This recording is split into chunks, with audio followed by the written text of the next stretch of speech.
तो पिछले लेक्चर में जो मैंने 5 क्वेश्चंस दिए थे प्रीवियस ईयर जेईई एडवांस्ड के, उन सभी को बारी बारी से सॉल्व करते हैं। पहला क्वेश्चन ये है, a metal ball immersed in alcohol weighs W1 at 0 degree centigrade and W2 at 50 degree centigrade. The coefficient of cubical expansion of the metal is less than that of the alcohol. Assuming that the density of the metal is large compared to that of alcohol, it can be shown that चारों में से कौन सा option true है।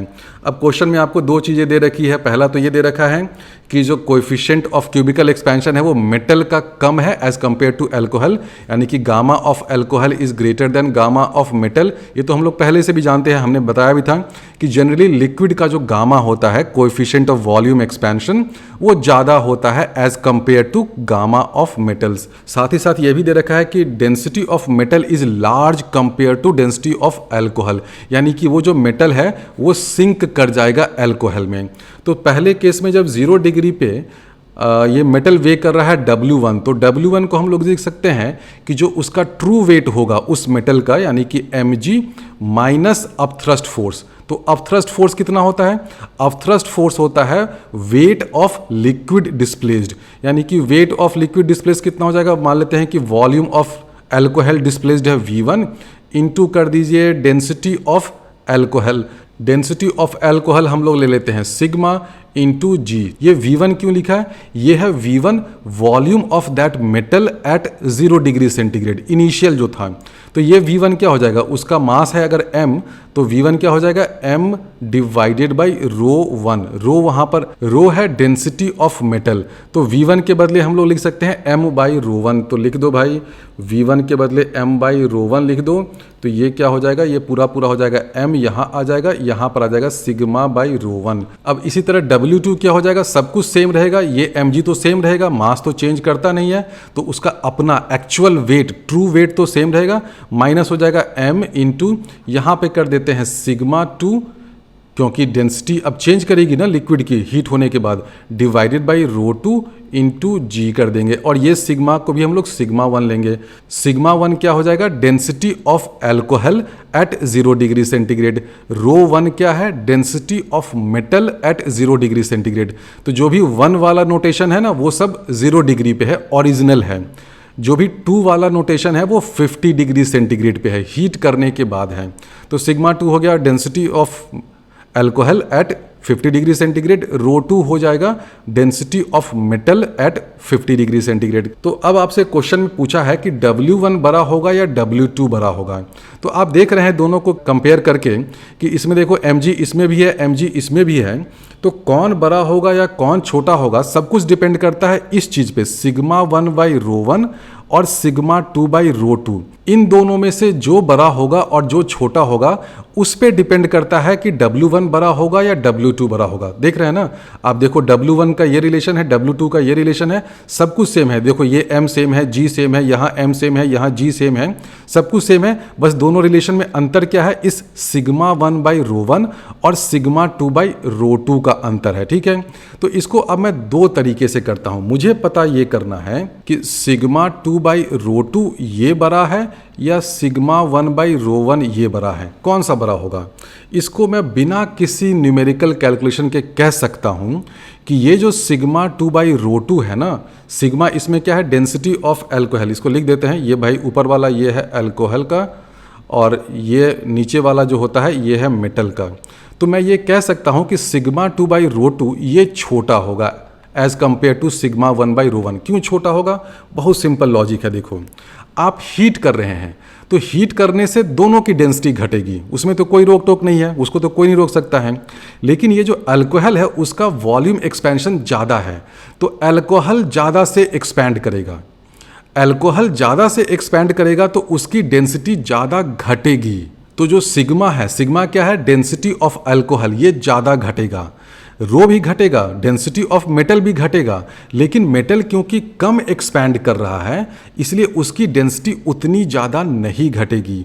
यानी कि ये जो फ्रैक्शन है ना, पहले था सिग्मा 1 बाई ρ1, अब हो गया सिग्मा 2 बाई ρ2। तो ये जो सिग्मा 2 है ये ज़्यादा घटेगा, ρ2 जो है वो कम घटेगा।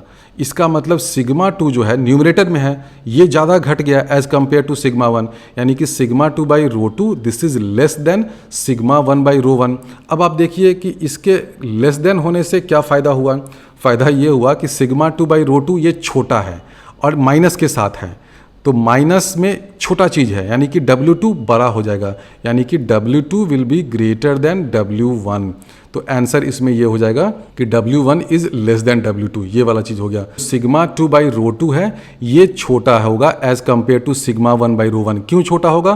क्योंकि अल्कोहल का कोएफिशिएंट ऑफ वॉल्यूम एक्सपेंशन ज़्यादा है, वो ज़्यादा एक्सपेंड करेगा तो उसकी डेंसिटी ज़्यादा ड्रॉप करेगी एज कंपेयर टू मेटल। तो ये तो हो गया क्वालिटेटिव रीजनिंग। अगर आप इसको बिल्कुल न्यूमेरिकली सॉल्व करना चाहे तो वो भी कर सकते हैं। हमें ये तो पता है ही कि सिग्मा 2 जो हो जाएगा वो हो जाएगा sigma 1 by 1 plus gamma of A into theta, ये तो पता ही है ना, क्योंकि थीटा डिग्री से आपने हीट किया है तो जो फाइनल डेंसिटी है वो हो जाएगा sigma 1 by 1 plus gamma A theta. उसी तरह हम लोग ये भी जानते हैं कि रो 2 क्या हो जाएगा, ये हो जाएगा rho 1 divided by 1 plus gamma M theta, ये हो जाएगा। तो अब जरा सिग्मा 2 बाई रो 2 करो, यानी कि सिग्मा 2 बाई जब रो 2 करिएगा तो देखो क्या आ जाएगा, यहाँ से देखिए सिग्मा 2 बाई रो 2 करिएगा तो this will be equal to sigma 1 by rho 1, और यहाँ पे नीचे में आ जाएगा 1 प्लस गामा ए थीटा, ऊपर में आ जाएगा 1 प्लस गामा एम थीटा। देख रहे हो ना, ये तो सबको समझ में आ रहा होगा। अब यहाँ से आप देख लो गामा ए जो है वो बड़ा है, यानी कि डिनोमिनेटर बड़ा हो गया as compare to this numerator. 1 plus gamma M theta ये छोटा है ना, गामा एम छोटा है, गामा ए बड़ा है, तो ये जो फ्रैक्शन है सिग्मा 2 बाई रो 2 वो क्या हो जाएगा sigma 1 by rho 1 into a number which is smaller than 1। तो sigma 2 by rho 2 this will be less than sigma 1 by rho 1। वही हमने यहाँ पर भी प्रूव किया था। अगला क्वेश्चन है, ये भी मिलता जुलता क्वेश्चन है, इसमें बस ये दे रखा है कि the piece of metal is floating in mercury. A piece of metal floats on mercury, the coefficient of volume expansion of the metal and mercury are gamma 1 and gamma 2 respectively. If the temperature of both mercury and the metal are increased by a amount delta T, the fraction of the volume of the metal submerged in mercury changes by the factor। अब ये metal जो है वो mercury में float कर रहा है, तो जब एक मेटल या एक बॉडी लिक्विड में फ्लोट करता है तो कितना फ्रैक्शन ऑफ वॉल्यूम सबमर्ज्ड होता है वो दोनों की डेंसिटीज के रेशियो पे डिपेंड करता है। मान लीजिए कि वॉल्यूम सबमर्ज्ड है VI और डेंसिटी ऑफ लिक्विड है रो L, तो VI into rho L this will be equal to volume of metal into density of that metal. ये तो सब लोग जानते हैं, क्योंकि जितना इसका वेट होगा उस मेटल का वो बैलेंस किससे होगा, अपथ्रस्ट फोर्स से। तो यहाँ पर भी एक G आता है, यहाँ पर भी G आता है जिसको हम लोग नहीं लिख रहे हैं, और अपथ्रस्ट फोर्स क्या हो जाएगा, वेट ऑफ लिक्विड डिस्प्लेस्ड, तो वो क्या हो जाएगा volume emerged into density of liquid into G, तो ये दोनों इक्वल होगा। तो fraction of volume of that metal submerged वो कितना हो जाएगा VI बाई V। इसको हम लोग ऐसे लिख सकते हैं, VI बाई V को लिख देते हैं रो M बाई रो L। तो ये हमने जनरल किसी भी एक टेम्परेचर के लिए लिखा है। अब क्वेश्चन में आपको दे रखा है कि उसका टेम्परेचर डेल्टा T से चेंज हो जाता है, तो ये रेशियो कितने से चेंज होगा। ऑब्वियसली जिस रेशियो में ये डेंसिटी का रेशियो चेंज होगा उसी रेशियो में चेंज होगा। तो इनिशियल डेंसिटी उसकी मान लेते हैं कि रो M है मेटल की, और लिक्विड की डेंसिटी है रो L, और हीट करने के बाद ये डेंसिटी हो जाता है रो M प्राइम। ठीक है, तो रो M प्राइम क्या हो जाएगा, this will be equal to rho M divided by 1 plus gamma of metal. Gamma of metal है 1, तो इसको कर देते हैं gamma 1 into delta T। Rho M prime क्या है, density of metal after heating. उसी तरह हम लोग रो L प्राइम लिख सकते हैं। रो L प्राइम का मतलब क्या हो जाएगा, डेंसिटी ऑफ लिक्विड या मरकरी आफ्टर हीटिंग, तो वो हो जाएगा रो L divided by 1 gamma 2 into delta T। अब आपसे पूछा है कि ये जो फ्रैक्शन ऑफ वॉल्यूम इमर्ज्ड है उसका रेशियो किस फैक्टर में चेंज करेगा, तो उसका रेशियो अब क्या हो जाएगा, हीटिंग के बाद, आफ्टर हीटिंग यानी कि आफ्टर डेल्टा T हीट करने के बाद जो volume emerged by total volume का रेशियो क्या हो जाएगा, रो M prime divided by rho L prime, तो ये हो जाएगा रो M बाई रो L तो रहेगा ही। अब क्या हो जाएगा 1 प्लस गामा 2 डेल्टा T ऊपर में आ जाएगा, नीचे में आ जाएगा 1 प्लस गामा 1 डेल्टा T। आप यहाँ से देख लीजिए, rho M prime is equal to क्या है, rho M divided by 1 plus gamma 1 delta T. तो जो फ्रैक्शन है वो किस फैक्टर से चेंज किया, इस फैक्टर से चेंज किया, 1 plus gamma 2 delta T divided by 1 plus gamma 1 delta T. इसको थोड़ा सा सिंप्लीफाई अगर करिएगा तो इसको आप ऐसे भी लिख सकते हैं, इसको हम लोग सिंप्लीफाई करके चाहें तो ऐसे भी लिख सकते हैं, 1 plus gamma 2 minus gamma 1 into delta T. ये अप्रॉक्सीमेटली लिख सकते हैं ना। इस 1 प्लस गामा 1 डेल्टा टी को ऊपर ले जाइए, बाइनोमियल अप्रॉक्सीमेशन का यूज़ करिए तो ये फैक्टर हो जाएगा 1 plus gamma 2 minus gamma 1 into delta T. या आप उसको ऐसे भी छोड़ सकते हैं आंसर को, 1 plus gamma 2 delta T divided by 1 plus gamma 1 delta T. तीसरा प्रॉब्लम है, अ cube of coefficient of linear expansion alpha S is floating in a bath containing a liquid of coefficient of volume expansion gamma L. When the temperature is raised by delta T, the depth up to which the cube is submerged in the liquid remains the same. यानी कि temperature increase करने के बाद भी जो cube है उसका depth submerged same रहता है, चेंज नहीं करता है। Find the relation between alpha S and gamma L showing all the steps. तो मान लीजिए कि इस क्यूब के साइड लेंथ ए है और जो डेप्थ सबमर्ज्ड है इस लिक्विड में, ये वाला डेप्थ हम लोग कर देते हैं h, और ऑब्वियसली ये h कांस्टेंट रहता है, हीट करने के बाद भी h कांस्टेंट रहता है। तो इनिशियली देखिए ये क्यूब क्या है, फ्लोट कर रहा है, बाद में भी ऑब्वियसली फ्लोट ही कर रहा है। तो जब ये क्यूब फ्लोट कर रहा है तो फ्लोटिंग के कंडीशन से क्या आ जाएगा, weight of this cube this is equal to weight of liquid displaced. तो वेट ऑफ क्यूब मान लेते हैं कि भैया W है, ये किसके बराबर हो जाएगा, वेट ऑफ लिक्विड डिस्प्लेस्ड। तो वॉल्यूम ऑफ लिक्विड डिस्प्लेस्ड क्या हो जाएगा, ए स्क्वायर इंटू एच। देखो ये ए स्क्वायर इंटू एच क्या हुआ, क्योंकि जो लिक्विड डिस्प्लेस हो रहा है वो कहाँ से हो रहा है, यहाँ से हो रहा है ना, इस एरिया में। ठीक है, इस एरिया का क्रॉस सेक्शन एरिया कितना हो जाएगा, ए इंटू ए स्क्वायर, और इसका हाइट कितना है h।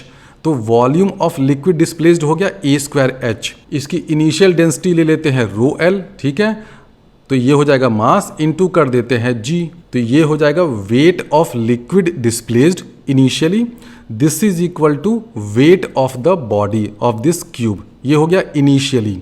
अब आपने टेम्परेचर डेल्टा टी से रेज किया है, टेम्परेचर रेज किया है तो इस लिक्विड का भी वॉल्यूम इंक्रीज करेगा, बिल्कुल सही, इस क्यूब का भी वॉल्यूम इंक्रीज करेगा, इसके जो तीनों साइड्स हैं ए वो भी इंक्रीज कर जाएंगे। ठीक है, तो अब देखो टेम्परेचर इंक्रीज करने के बाद क्या होगा, क्या टेम्परेचर इंक्रीज करने के बाद wait of the cube change करेगा, नहीं करेगा, वो तो W ही रहेगा ना।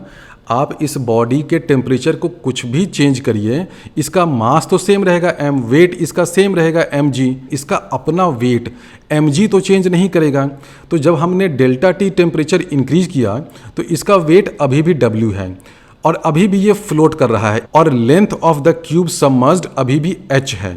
तो सेकेंड केस में जब टेम्परेचर इंक्रीज हो गया तो वेट ऑफ लिक्विड डिस्प्लेस्ड क्या हो जाएगा, जितना वॉल्यूम ऑफ लिक्विड डिस्प्लेस्ड है वॉल्यूम कितना हो जाएगा, ये वाला देखो वॉल्यूम हो जाएगा। अब ये वॉल्यूम क्या हो जाएगा, क्या ये क्रॉस सेक्शन एरिया अभी भी ए स्क्वायर रहेगा, नहीं, क्योंकि ए जो है वो इंक्रीज करके हो जाएगा ए इंटू 1 प्लस अल्फा जो भी इस सॉलिड का होगा इंटू डेल्टा टी, ये इंक्रीज करेगा ना। तो मान लेते हैं कि ए जो साइड लेंथ है वो इंक्रीज करके हो गया ए प्राइम, तो इसको ऐसे कर दें ए प्राइम होल स्क्वायर कर देते हैं। अब ये h चेंज करेगा क्या, नहीं, क्वेश्चन में दे रखा है कि h जितना पहले था उतना ही अभी है, क्वेश्चन में ही दे रखा है ना कि जो लेंथ ऑफ क्यूब इमर्ज्ड जितना पहले था उतना ही अभी है, पहले ये h था अभी भी h है। The depth up to which the cube is submerged in the liquid remains the same, तो ये वाला डेप्थ सेम रहता है। अब बच्चे इसमें कभी कभी गलती क्या करते हैं, वो बोलते हैं कि सर सब कुछ एक्सपैंड कर रहा है तो ये h भी एक्सपैंड कर जाएगा, नहीं, क्वेश्चन में दे रखा है कि ये वाला जो लेंथ है ना ये तो सेम रह रहा है, ये पूरा का पूरा लेंथ एक्सपैंड करेगा, ये जो a है ना ये एक्सपैंड करेगा। मान लो पहले था 1 सेंटीमीटर, अब एक्सपैंड करके हो गया 1.02 सेंटीमीटर, लेकिन जितना पोर्शन इमर्ज था लिक्विड में, पहले अगर मान लो 0.4 सेंटीमीटर सबमर्ज था तो अभी भी 0.4 सेंटीमीटर ही सबमर्ज्ड है, ये कांस्टेंट है। तो h की जगह h रह गया, ठीक है। अब इसका डेंसिटी ऑफ लिक्विड क्या हो जाएगा, पहले था रो एल, अब हम लोग कर देते हैं रो एल प्राइम इंटू जी कर देते हैं। तो देख लो ये इक्वेशन कैसे आया, सेकेंड इक्वेशन जो आया, ए जो है वो इंक्रीज करके ए प्राइम हो गया, तो A prime square into H into rho L prime G is equal to W. अब ये दोनों इक्वल हैं तो आप इन दोनों को इक्वेट कर दीजिए। एच और जी दोनों में है कॉमन तो कैंसल आउट हो जाएगा और हमें मिल जाएगा A square into rho L this is equal to A prime square into rho L prime. यहाँ से देखो अब सब कुछ आपको मिल जाएगा। ए प्राइम आपको पता है क्या होगा, ए प्राइम को अगर हम लोग लिखें तो ऐसे लिख सकते हैं ना कि ए प्राइम क्या हो जाएगा, ए इंटू वन प्लस उसका कितना है alpha S into delta T, ठीक है। और रो एल प्राइम क्या हो जाएगा ये भी पता है, रो एल प्राइम होता है रो एल जो उसका इनिशियल डेंसिटी है divided by one plus gamma L into delta T, ये होगा। तो अब इन दोनों चीज़ को आप इस इक्वेशन में सब्स्टिट्यूट कर दीजिए तो आपको अल्फ़ा एस और गामा एल में रिलेशन मिल जाएगा। मैं कर देता हूँ जल्दी से। तो ये LHS में रह जाएगा ए स्क्वायर रो एल रह जाएगा, इधर ए प्राइम स्क्वायर है तो ये हो जाएगा A square into one plus alpha S delta T whole square into ये हो जाएगा rho L divided by one plus gamma L into delta T. अब आप देखिए क्या करिए, इधर ए स्क्वायर है इधर ए स्क्वायर है, इधर रो एल है इधर रो एल है, दोनों कैंसिल हो गया। इसको आप इस साइड ले आइए, one plus gamma L into delta T this is equal to one plus alpha S delta T whole square है। तो इसको आप बाइनोमियल एक्सपेंशन से एक्सपेंड करिए और वो अप्रॉक्सीमेशन लीजिए कि अल्फ़ा एस डेल्टा टी बहुत स्मॉल है तो इसको लिख सकते हैं ये हो जाएगा one plus two alpha S into delta T. अब आप देखिए क्या हो गया, ये वन और वन कैंसिल हो गया, डेल्टा टी कैंसिल हो गया, आंसर क्या आ जाएगा gamma L this is equal to two times alpha S. तो gamma of liquid is equal to two times coefficient of linear expansion of solid.